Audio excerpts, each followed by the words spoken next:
then we'll get all candidates who are here for that specific race step.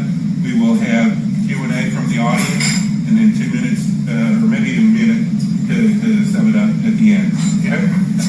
Your 2 minutes starts now. Great. Hi, I'm House District 138 candidate Josh Flynn, and I've been involved in the party for well over 30 years. I voted for Ronald Reagan, been in the Harrison County precinct chairman for 25 years, and I was executive committee, state executive committee, SD 15 for 8 years. I was the treasurer for Harrison County Republican Party for 6 years. I'm currently the secretary of the Republican Party of Texas. I am a true blue Republican, a true red Republican, but I guess the thing about House District 138, we need somebody that's conservative, that will push forward an agenda and not be afraid of the consequences of some hard votes. One of the things I'm proud of that we did in Harrison County Department of Education, I was the president recently, had to pull out because of running for the legislature, and we actually ended taxpayer-funded lobbying. In spite of personal friendships in that lobby firm, I went ahead and had to vote against my self-interest for that. We did. The meeting before, the December meeting before I even took on to the board, which was in January, they had actually more than doubled the contract for the lobby firm. And the very next meeting, when I was elected, we came in and we brought that contract to zero. Some of the other things that we've done with regard to the taxes, most recently in September, we actually reduced the tax rate down. I think it was about 5%, and we've been doing that for many years. But I might talk to you all about that a little bit more later. And let's see. Whenever we have the questions, I'll be more than happy to talk about that. I'm very involved with my church. I've done international work, missionary stuff down in Mexico, and the work with the Republican Party of Texas. I was on the state rules committee for I think the last 10, maybe the last 8 state conventions. I've gone to the last 4 national conventions, and I'm a big supporter of a lot of conservative folks around here. I know a lot of the people that are in the statewide, I can't really see that. Yeah, it says stop. It says end. Okay, well, there you go. Look at that. We might do a red piece of paper for the thing. I'm getting too old to see that.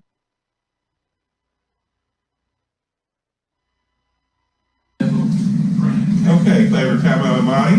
I met him through his Raising Elephants organization. He put together some really nice programs that I've been to, and he is also running in the 138 race. Thank you to Downtown Pachyderm Club. Very familiar with the Pachyderm Club. Of course, being a former board member of the Great Houston Pachyderm Club for many years. And thanks for the invitation. I think many of you know the hard work that I've done as far as building the Republican Party as a conservative activist for over 25 years. And you know that for many years, for 15 years now, I have been offering admonition to the grassroots, the basic party, all around this state, talking about the demographic changes and how it's going to endanger us from having majorities now and into the future. And here we are. We are seeing an influx of cash into Texas, into Harris County, and into HG 138, led by Beto-backed for one reason and one reason only. They see the demographic changes and they believe that they can flip it simply because of that. For that reason, I am the best candidate for this race because of my experience going door to door since 2009 in communities of color, finding candidates that I call camouflage conservatives. I have received the counsel that in order for me to win this race, that I would have to moderate. I disagree with that wholeheartedly. Just because of the racial demographics, they believe we have to moderate. I say no, that we can stand firm on our conservative principles, not moderate, and win by more than 47 votes, which is the margin of victory in 2018. You want a candidate that's going to champion the platform. That is the will of the people. The people have said, by majority, how they want this state run. It's called the Texas GOP platform, and I am the candidate that will champion that platform. I will work priorities. After the 2020 convention, I do not expect the legislative priorities to change very much because the previous priorities have not been achieved.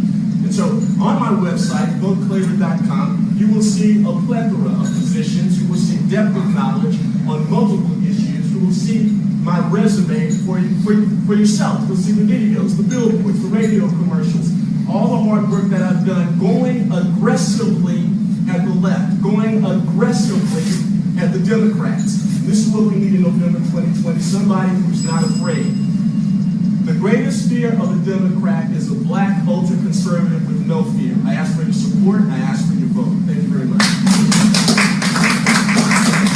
Here, Josh, come back down.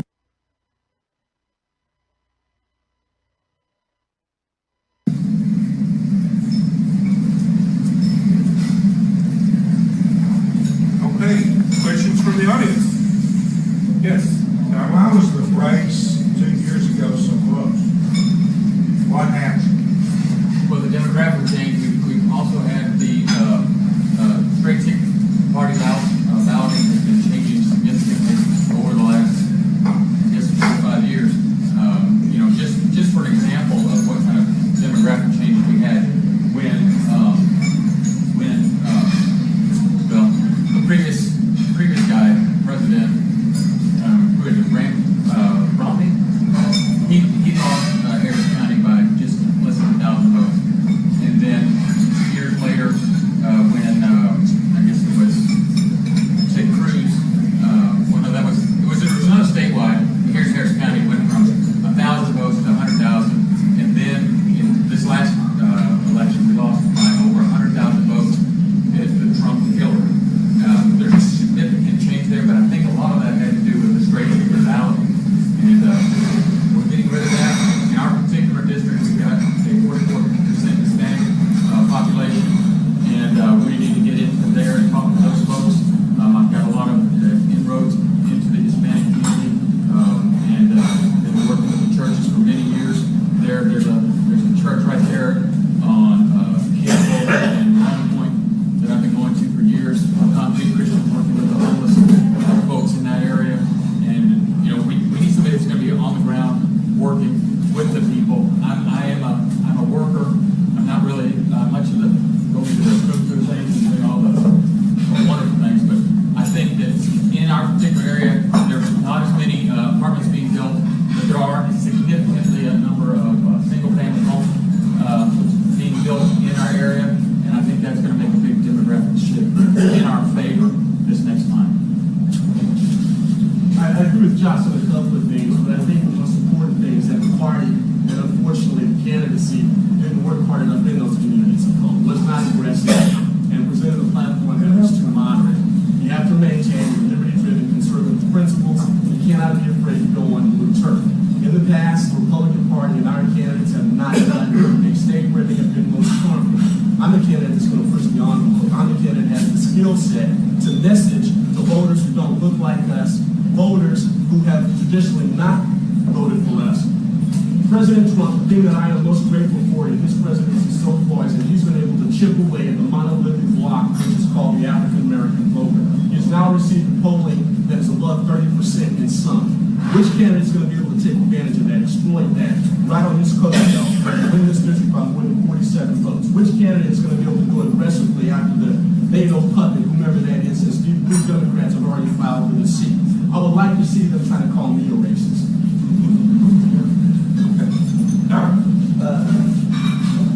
Josh, which consultant or lobbyist were you referring to? And just about every Democratic operative really, I consider, problematic consultant is on the table. Right, it's Hilco. It's the largest lobbying group in the state. Well, I know Hilco, but I'm specifically talking about the consultants that have contracts with the Harris County Department of Education. Why did that? Oh, well, yeah, we eliminated that. I'm not talking about the lobby, I'm talking about the consultants. Well, as far as I know, there weren't any additional consultants. They were all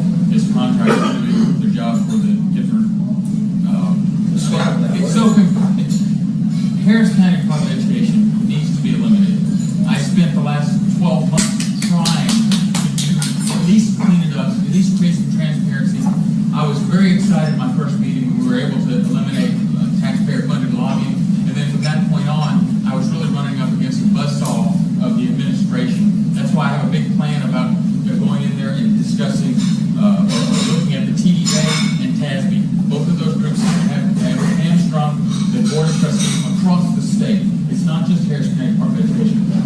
But what TASB does and TDA does is they tell all the Board of Trustees across the state that you need to do whatever the superintendent wants you to do. And then they tell the superintendent, you need to get whatever you can possible out of what your budget is and increase it as much as possible. And so the two conflict. And I really believe one of the plans I want to introduce is create an independent auditor that is hired by the Board of Trustees of every single trustee in the country and the state, and have them accountable to the Board of Trustees, not the superintendent. So that whenever a city or a citizen comes up and produces a problem they see, we have an independent auditor, not one of the auditors that is rubber stamped by the superintendent to sit there and say how wonderful everything is, but somebody will actually go in there autonomously and be able to investigate those particular items. Or if the Board of Trustees sees something. Personally, I sat there and I asked them specifically about one of these boondoggles that they have. It's called document storage. It actually loses money. They actually do document storage mainly for the state of Texas or for the city of Houston. But anyway, it's another story. There's lots of problems with it. Is it giving you money? Huh? Is it the North Carolina lobbyists giving you money? Not that I know of. No. Not that you know of. Not that I know of. No. We raised about $10,000, and most of them are my friends. There's maybe one or two, maybe $50 from somebody I don't know, but the total is $10,000. May I address that question, Tom? I appreciate what Josh did as president of the HCDE. The problem is he can do no more because he's resigned from the position less than 1 year after he was elected to go in there and clean it up and help to dismantle it. That was the perfect job for Josh. And in the last election cycle, we put our trust in Josh, and that's why we elected him, and he was given the job of president.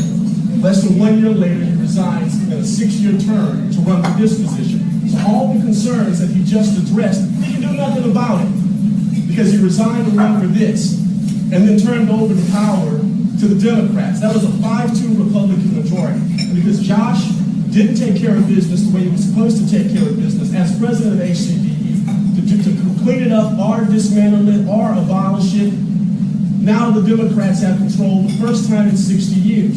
I wish Josh would have stayed there.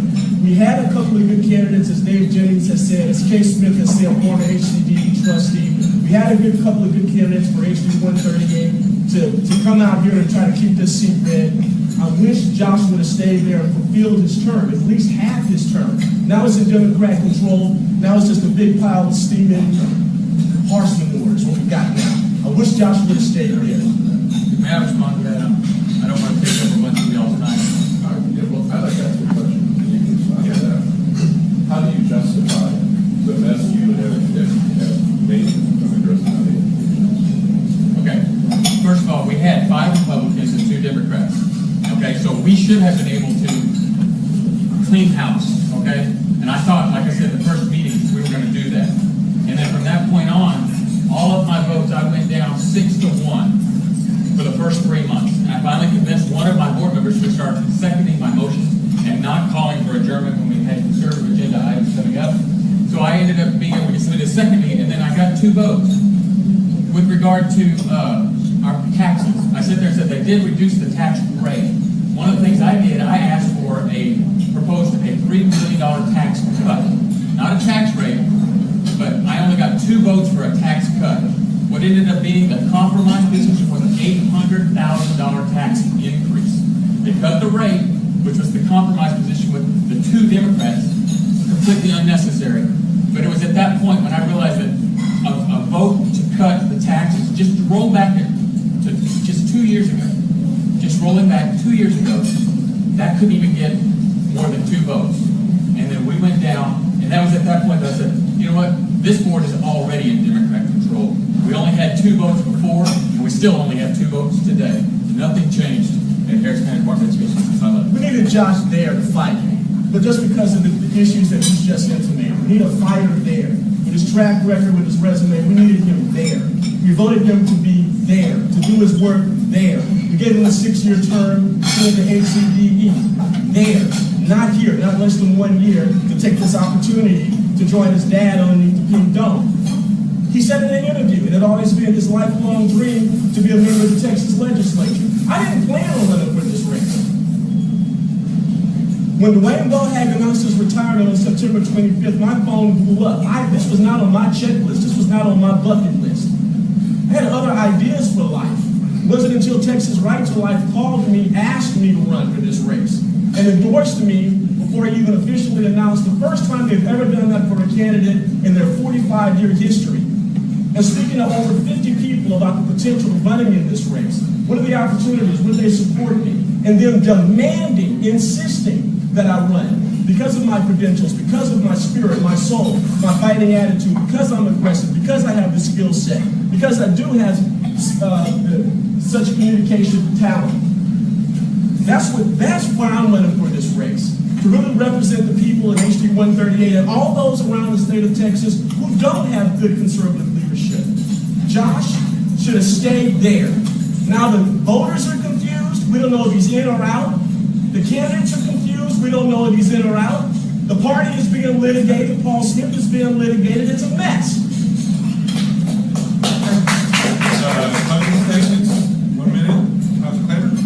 I just previously mentioned that Texas Right to Life asked me to run in this race. It's one of the greatest honors I've ever had in my life. For them to ask me to run and endorse me even before I announced. And the support that has come up from all over the state, it has been truly humbling. We can win this thing and we can make Texas more like Texas. We need a champion in the Texas House of Representatives that will stand up for our principles, that will not buckle under, that will not cave. This is what we need. We need somebody who's aggressive, who knows the players, the good guys and the bad guys. Our other opponent, Mrs. Hall, has received an endorsement from one of the most nefarious PACs in this state. I don't attribute her, I don't ascribe nefarious motives to her. I just think she's inexperienced and don't know who the good guys and the bad guys are. We don't need rookies. We don't need neophytes, and we don't need those with insufficient battle scars. I have been on the front lines with you on the major battles, whether it was Texas Solutions, driver's license for illegal immigrants, whether it was the sonogram bill, whether it was going nose to nose with Joe Strauss. That's time. Josh, 1 minute. Thank you. I'm very excited about running for House District 138. It is, as he mentioned, it is something that I've always wanted to do. I did put it off for the last 20 years because I was raising my kids. I recently am now a empty nester, and so now I'm using the skills that I've used for the last 30 years with the Republican Party, making it a solid conservative, something for Apostle to be able to stand under and say, hey, this is where we stand. I think I can do more to affect change in Harrison County Department of Education and State House than I could. I went and testified this last year for putting HCDE under a sunset ruling, and we won it in the Senate, and we got killed in the House. I want to be there in the House to make sure we shepherd that one particular item through the House.